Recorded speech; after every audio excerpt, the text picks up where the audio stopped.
So digital marketing plan and strategy. सबसे पहले हम लोगों को ये जानना पड़ेगा कि अगर हम लोग डिजिटल मार्केटिंग करना चाहते हैं तो हम लोगों को इन सब चीज़ों के बारे में थोड़ी नॉलेज होनी चाहिए। तो डिजिटल मार्केटिंग प्लान और स्ट्रैटेजी अगर आप करना चाहते हैं तो आपको इन 5 चीज़ों के बारे में जानना पड़ेगा। Marketing goals, understanding the buyer, inbound marketing, direct response advertising और रोल आउट। इन सब चीज़ों के बारे में मैं आगे आपको बताता चलूँगा, बट आप ये समझ लीजिए कि इनको जब आप डिसाइड कर लेंगे अपने स्ट्रैटेजी में, इनको इनकॉर्पोरेट कर लेंगे तो आप बहुत बढ़िया तरीके से अपना जो डिजिटल मार्केटिंग का स्ट्रैटेजी है वो आप अपने बिजनेस के लिए बना सकते हैं।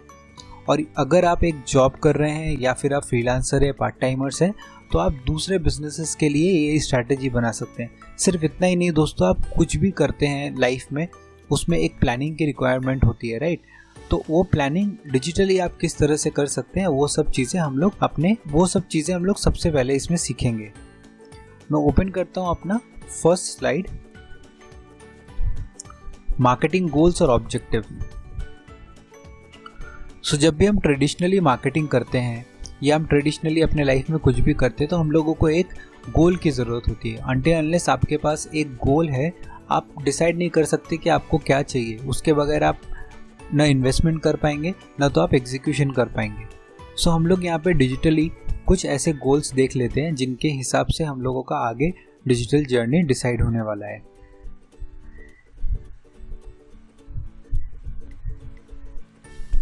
सो जब हम डिजिटल मार्केटिंग ऑब्जेक्टिव्स के बारे में बात करते हैं तो वो मेजरली 4 तरह के हम लोगों के मार्केटिंग ऑब्जेक्टिव्स होते हैं। सबसे पहला तो है एक्विजिशन ऑब्जेक्टिव, जहाँ पे हम लोग अक्वायर करने के लिए, नए नए कस्टमर्स को एक्वायर करने के लिए जो हम लोग स्ट्रैटेजीज बनाते हैं वो हमारे एक्विजिशन ऑब्जेक्टिव्स में आता है। नेक्स्ट है हमारा कन्वर्जन ऑब्जेक्टिव, जहाँ पे हम लोग कन्वर्जन स्ट्रैटेजी सेट करते हैं तो हम लोगों का वहाँ पे कन्वर्जन ऑब्जेक्टिव एप्लीकेबल होता है। उसी तरीके से एडवोकेसी है, जहाँ पे हम लोग अपने यूज़र्स को एज एडवोकेट्स बनाते हैं। लॉयल कस्टमर्स को हम लोग आगे बोलते हैं कि आप रेकमेंड करो एक फ्रेंड को। तो वो सारे लोग जो एडवोकेसी हम कराना चाहते हैं, अपने ब्रांड को और बढ़ाना चाहते हैं, लोगों को वर्ड ऑफ माउथ से हम लोग और सेल्स लाना चाहते हैं, तो वो सारे के सारे जो ऑब्जेक्टिव्स है वो एडवोकेसी के अंदर आते हैं। और रिटेंशन में उसी तरीके से जब हम लोग रिटेन करके रखना चाहते हैं। सो हम लोग हमेशा ये बैलेंस मेंटेन करना चाहेंगे, न्यू वर्सेस ओल्ड कस्टमर्स। तो हमारे जो ओल्ड कस्टमर्स हैं उनको हमको रिटर्निंग कस्टमर्स बनाना है, और जो हमारे नए कस्टमर्स हैं उनको हम लोगों को और बिल्ड करना है।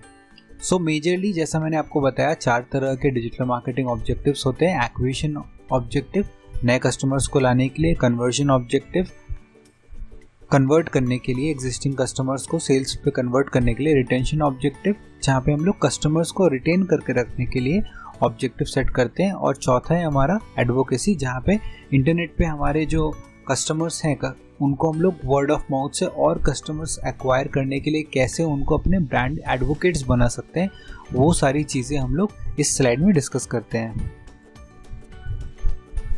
तो जब इन्हीं सब चीज़ों के बारे में हम लोग ऑनलाइन बात करते हैं, डिजिटली बात करते हैं, तो हम लोगों के क्या क्या मार्केटिंग ऑब्जेक्टिव्स हो सकते हैं, चलिए आइए देखते हैं। सबसे पहला हमारा ये मार्केटिंग ऑब्जेक्टिव हो सकता है कि हम लोगों को अपना सेल्स और रेवेन्यू इंक्रीज करना है। सेकंड हमारा मार्केटिंग ऑब्जेक्टिव हो सकता है हम लोगों को टारगेटेड ट्रैफिक अपने वेबसाइट पे लेके आना है। सो अगर आपके वेबसाइट पे ट्रैफिक आएगा तो वो, अगर आपका पूरा का पूरा सेल्स फनल ठीक से बिल्ट है तो आप उसको कन्वर्ट कर सकते हैं एक बढ़िया से रेवेन्यू में। थर्ड है हमारा इंक्रीज योर ऑनलाइन विजिबिलिटी।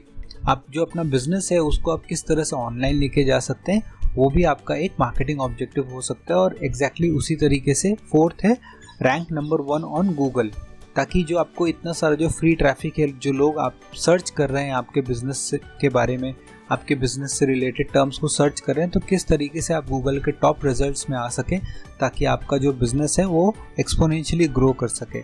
सो इस तरह के कुछ मार्केटिंग ऑब्जेक्टिव्स आप अपने बिजनेस के लिए सेट कर सकते हैं। चलिए हम लोग देख लेते हैं, अगर इसी को हम लोग और ब्रेक डाउन करके बात करना चाहें कि मार्केटिंग ऑब्जेक्टिव किस तरह का होता है, एक्चुअल मार्केटिंग ऑब्जेक्टिव किस तरह का होता है, तो हम लोग एक नेक्स्ट अपना जो स्लाइड है वो देख लेते हैं। सो जैसा हमने पिछले वाले स्लाइड में बात किया था, मार्केटिंग ऑब्जेक्टिव समवॉट देखिए यहाँ पे वैसा ही है, बट हम लोग और ड्रिप डाउन करके हम लोग एग्जैक्ट मेंशन करते हैं कि हम लोगों को किस टाइप का ऑब्जेक्टिव सेट करना है। सो यहाँ पे देखिए, जैसे अगर आपको सेल्स इंक्रीज करने का अगर ऑब्जेक्टिव सेट करना है तो आपका मार्केटिंग ऑब्जेक्टिव होना चाहिए increase sales by 10% from existing customer by the end of year. तो इस तरह का आप एक ऑब्जेक्टिव सेट कर सकते हैं। या फिर आपको ऑर्गेनिक ट्रैफिक बढ़ाना है 25% से एंड ऑफ ईयर। तो इस तरीके से आप लोगों को अपना जो मार्केटिंग ऑब्जेक्टिव है वो सेट करना होगा। जब आप मार्केटिंग ऑब्जेक्टिव एक सेट करेंगे उसी हिसाब से आप बैक ट्रैक करके देख सकते हैं कि वहाँ तक पहुँचने के लिए आपको कौन से स्टेज में क्या क्या चीज़ों को करना पड़ेगा।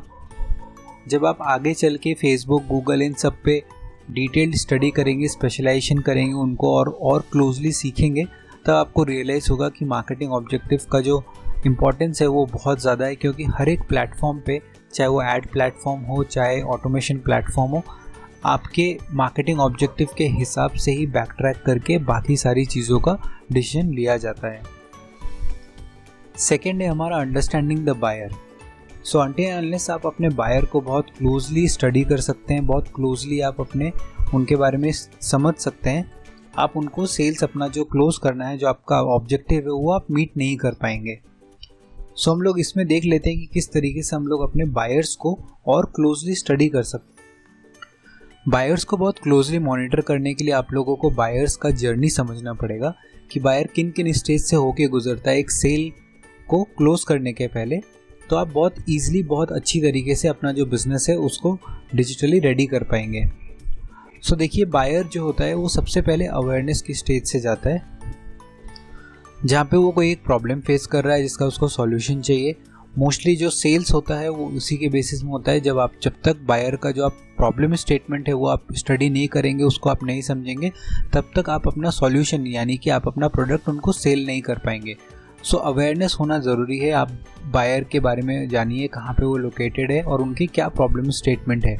फिर आता है हमारा कंसिडरेशन स्टेज। कंसिडरेशन स्टेज में बायर कंसिडर करता है कि कौन कौन से उसके पास ऑप्शंस है, वो चेक करता है customer testimonials, reviews, detailed information लेता है वो सॉल्यूशन के ऊपर। ये सब लेने के बाद फाइनली वो परचेज़ करता है। लेकिन परचेज़ के पहले भी अगर आप देखेंगे तो एक फ्री ट्रायल यहाँ पे होता है।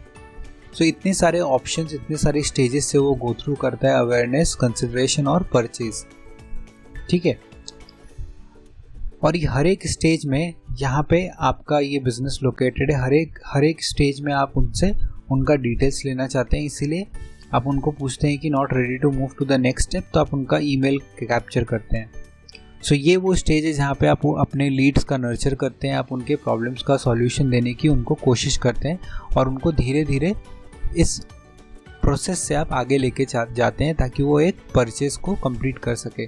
सो ये जो प्रोसेस है अवेयरनेस से लेके कंसिडरेशन से लेके परचेज तक, इसको समझना बहुत ज़रूरी है। अगर आप बायर का जर्नी नहीं समझेंगे तो आप इसके फुल पोटेंशियल को अनलॉक नहीं कर पाएंगे। सो दोस्तों, इस वीडियो को हम लोग यहीं तक रखते हैं, बायर्स जर्नी तक। आगे और इंटरेस्टिंग चीज़ें सीखेंगे। फिलहाल के लिए थैंक यू सो मच।